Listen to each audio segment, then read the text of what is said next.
ಸುದ್ದಿ ಸಾಕ್ಷಿ ನ್ಯೂಸ್ ಚಾನಲ್ಗೆ ಸ್ವಾಗತ.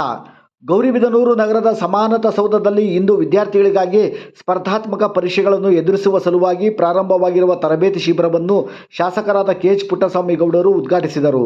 ನಂತರ ಅವರು ತರಬೇತಿ ಶಿಬಿರದಲ್ಲಿ ಪಾಲ್ಗೊಂಡ ವಿದ್ಯಾರ್ಥಿಗಳನ್ನು ಉದ್ದೇಶಿಸಿ ಮಾತನಾಡುತ್ತಾ, ನಿಮ್ಮ ಮುಂದಿನ ಭವಿಷ್ಯವನ್ನು ಉಜ್ವಲಗೊಳಿಸಲು ಮತ್ತು ನಿಮ್ಮ ಕನಸನ್ನು ನನಸಾಗಿಸುವ ನಿಟ್ಟಿನಲ್ಲಿ ನಿಮ್ಮನ್ನು ಸ್ಪರ್ಧಾತ್ಮಕ ಪರೀಕ್ಷೆಗಳಿಗೆ ತಯಾರು ಮಾಡಲು ಇಂತಹ ತರಬೇತಿ ಶಿಬಿರವನ್ನು ಪ್ರಾರಂಭ ಮಾಡಲಾಗುತ್ತಿದೆ ಎಂದ ಅವರು, ತರಬೇತಿ ಶಿಬಿರದಲ್ಲಿ ನುರಿತ ಶಿಕ್ಷಕರಿಂದ ಮತ್ತು ಅನುಭವವಿರುವ ಅಧಿಕಾರಿಗಳಿಂದ ನಿಮಗೆ ತರಬೇತಿ ನೀಡುವಂತಹ ವ್ಯವಸ್ಥೆಯನ್ನು ಕಲ್ಪಿಸುತ್ತಿದ್ದೇವೆ. ಈ ಶಿಬಿರವನ್ನು ನೀವುಗಳು ಸದುಪಯೋಗಪಡಿಸಿಕೊಂಡು UPSC ಪರೀಕ್ಷೆ, CET, ರೈಲ್ವೆ, ಪೊಲೀಸ್ ಹಾಗೂ ಇನ್ನಿತರ ಇಲಾಖೆಗಳು ನಡೆಸುವ ಸ್ಪರ್ಧಾತ್ಮಕ ಪರೀಕ್ಷೆಯಲ್ಲಿ ಪಾಲ್ಗೊಂಡು ಯಶಸ್ವಿಯಾಗಬಹುದು ಎಂದು ಅವರು ಕಿವಿಮಾತನ್ನು ಹೇಳಿದರು.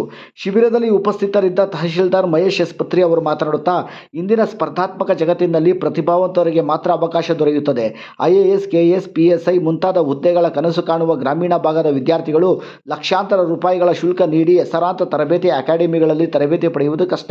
ಈ ಕಾರಣಕ್ಕಾಗಿ ನಾವುಗಳು ನಿಮ್ಮಂತಹವರ ಭವಿಷ್ಯಕ್ಕಾಗಿ ಈ ತರಬೇತಿ ಶಿಬಿರವನ್ನು ಪ್ರಾರಂಭ ಮಾಡುತ್ತಿದ್ದೇವೆ. ಇದನ್ನು ಸದುಪಯೋಗಪಡಿಸಿಕೊಂಡು ನಿಮ್ಮ ಭವಿಷ್ಯವನ್ನು ಉತ್ತಮವಾಗಿ ರೂಪಿಸಿಕೊಳ್ಳಿ ಎಂದರು. ಶಿಬಿರದಲ್ಲಿ ನಗರಸಭೆ ಆಯುಕ್ತೆ Geetha, police circle inspector KP Satyanarayan, ಸಮಾಜ ಕಲ್ಯಾಣ ಇಲಾಖೆಯ ಅಧಿಕಾರಿ ಚೆನ್ನಪ್ಪ ಗೌಡ, ಜಿಲ್ಲಾ ಪಂಚಾಯಿತಿ ಮಾಜಿ ಉಪಾಧ್ಯಕ್ಷ ರಾಘವೇಂದ್ರ ಹನುಮಾನ್, ವಾಣಿಜ್ಯ ಇಲಾಖೆಯ ನಿವೃತ್ತ ಅಧಿಕಾರಿ ನಾಗರಾಜಪ್ಪ, ಮಾಕ ರಾಮಚಂದ್ರ, ಚೆನ್ನಪ್ಪ, K ನಂಜುಂಡಪ್ಪ, ಶಾಸಕರ ಆಪ್ತ ಕಾರ್ಯದರ್ಶಿ ಶ್ರೀನಿವಾಸ್ ಗೌಡ, ತಾಲೂಕ್ ಪಂಚಾಯಿತಿ ಮಾಜಿ ಅಧ್ಯಕ್ಷ ಗಂಗಾಧರಪ್ಪ ಹಾಗೂ ಇನ್ನಿತರರು ಕಾರ್ಯಕ್ರಮದಲ್ಲಿ ಉಪಸ್ಥಿತರಿದ್ದರು.